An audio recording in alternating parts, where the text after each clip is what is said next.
particular question, we are given velocity as a function of displacement, and we're asked to find displacement as a function of time. There's a couple of key things here you need to understand. Number one, normally when we're given velocity, we're given it as a function of time, which means it's really easy. We integrate to get displacement, we differentiate to get acceleration. Done.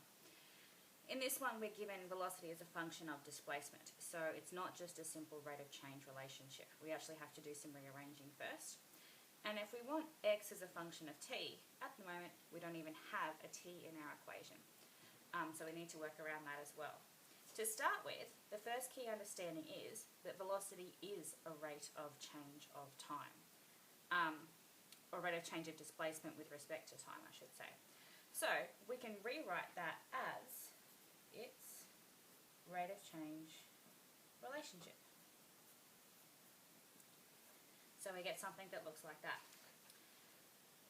Normally, or when we were doing these in Maths B last term, we took the bottom part over, across the other side, and that meant that we integrated. However, our bottom part over here is a dt. If we take it across the other side, that's telling us to integrate with respect to time.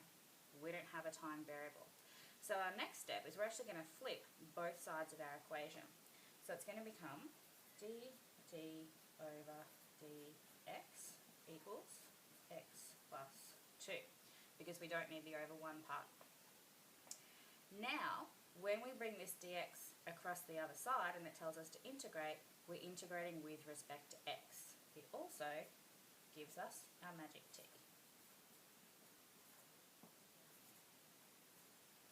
Okay, so from there we just need to integrate it. So x squared over 2 plus 2x plus c. Now we need to find the value of our plus c, which we're going to get from that information there. When t equals 0, x equals 0, so that's what we're going to write.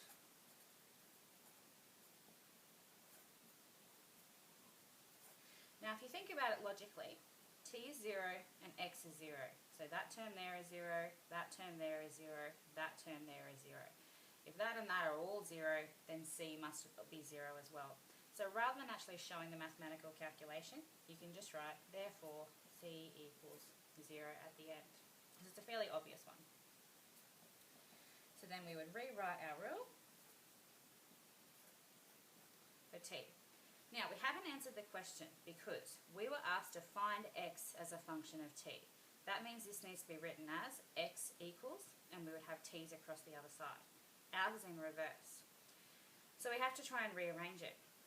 Now to rearrange at the moment, when we've got an x squared there and an x, and we want this to be just a very simple x equals, we have to somehow work out a way of combining those two. Clearly we can't add them, they're not like terms. So our next step would be to factorise. Now I'm going to use the completing the square method of factorisation to do this. It's the easiest way. If you've forgotten how to do the completing the square method, I have made another little video on that you might want to just go and refresh your memory with. For now, rather than working with a fraction, so having that 2 there, I'm going to multiply each of the terms by 2.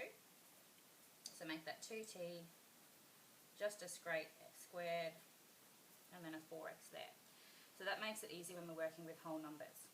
Now for completing the square, that means that would turn into x squared plus 4x plus 4, because that makes it the perfect square relationship. And then we have to put a take 4 at the end so that we balance the equation out.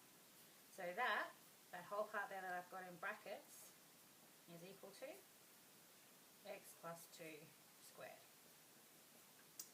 Now you'll notice we only have one x, so that's what we want. We then just need to rearrange the rest of the equation so that we get that x by itself.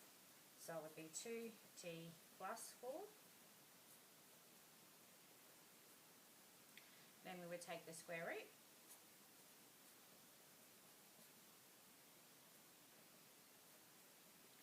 Now remember, when we do a square root, it has both a positive and a negative solution. Only one of those is actually valid, but I'll come to that in a minute. And our final step is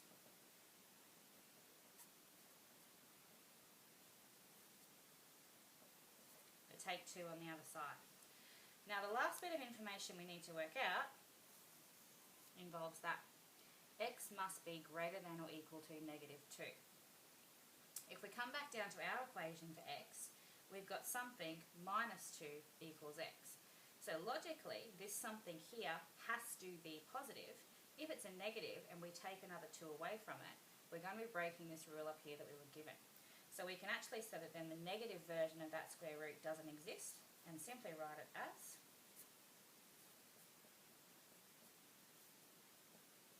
the square root of 2t plus 4 subtract 2.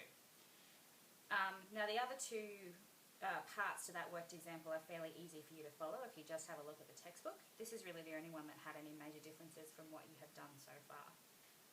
So remember, it just relies on the understanding of that velocity is displacement over time, and then you can flip that equation to actually integrate. That kind of equation where you have a rate of change equals something and then you have to flip it over to solve, that's called a differential equation. So that's a really special type of equation.